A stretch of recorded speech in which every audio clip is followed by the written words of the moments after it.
Hi everybody, this is Dr. D from Maybe with Dr. D. Thank you so much for joining us today again in a new segment here.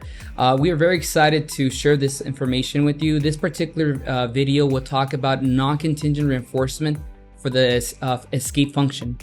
And it's very important to talk about the fact that there are obviously different functions in our field. We focus obviously on functions, and in this video, once again, we will be focusing exclusively on the escape function. And there will be other videos that will talk about non-contingent reinforcement, for example, for attention, for tangible, etc. So we'll start off with this particular aspect, and my apologies for this blurry graph here, but this particular graph demonstrates the results for a functional analysis.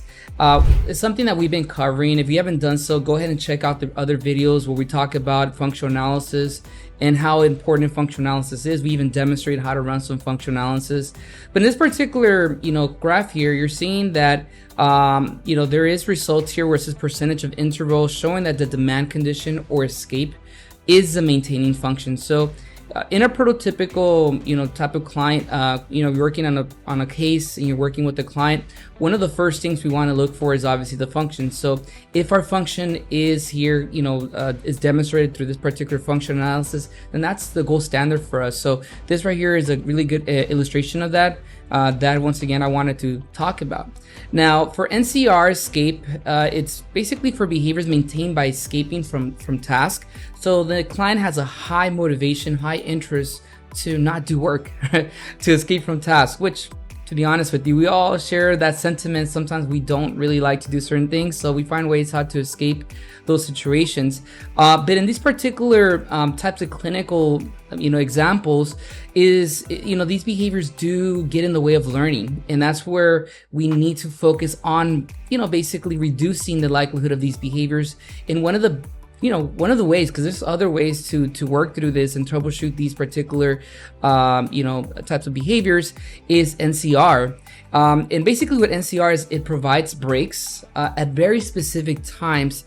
And it says here, regardless, right, of the learning, what the learner is doing. So we're basically giving those breaks before anything occurs. We're focused here on the time.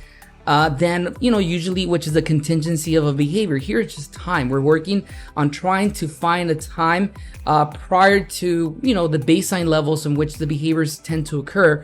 So that's really the main focus here. And actually, the next slide will talk about, how to identify an initial schedule to implement an NCR procedure. Here, once again, the big picture is we're trying to decrease the EO, or motivation for escaping from task. The learner will have a lower chance to engage in the target behavior. That really is a focus here. We are trying to reduce the likelihood of those problem behaviors that sometimes can be very difficult, right, from occurring. Okay. And we move on to the next slide here. So here it just talks about how to more or less calculate your NCR schedule. This is my preferred way of doing it. There is another way people have probably seen, which is the inter-response time. For me, this is the one I wanted to share about because this is the one I feel more comfortable talking about. This is the one I have more experience with. But this particular, calculation is very simple math. What we're going to be doing is we're going to be calculating the observation time, or how long, duration your observation time is. And you're going to count how many instances of that particular behavior you're focusing on is occurring. And then we get the initial schedule. And, for example, let's say we have a 40-minute observation and we get 30 instances of self-injurious behaviors. Here we, once again, do a 40 divided by 30 and we get 1.3 minutes. So every 1.3 minutes, that's going to be our initial starting point for our NCR procedure. Now, it is very important to analyze data and to be in that mode of always seeing how we're going to be able to thin out or increase the time. We don't want to stay with 1.3 minutes forever. At some point, once our data demonstrate, that's once again, it's a criterion that you as a clinician can be able to establish. Some people say, well, I want to have no episodes across 3 consecutive sessions, and then I move it up another 30 seconds or 15 seconds. So it's one of those things you want to gauge the client to see where they're at and how they respond to that. But at the end of the day, it's one of those things where you really need to look at your data and make that decision with that. So yeah, that's basically the way you calculate. Like I said, it's very straightforward. I would highly suggest for you to practice, doing some calculations on your own before you go out there and start implementing this. Okay. All right, let's go on to the next one. So here we're going to watch a video. It's a really short video. We'll watch once again how we implement the NCR procedure, and then we'll talk about it. NCR escape, 30 seconds.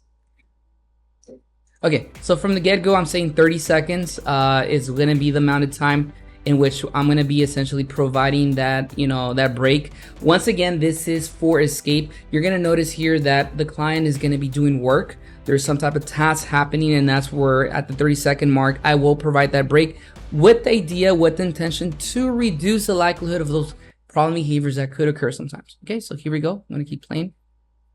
So you do good. What's the next one?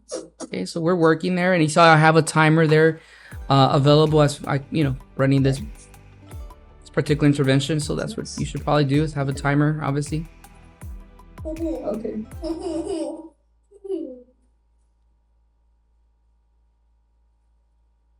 Okay, so.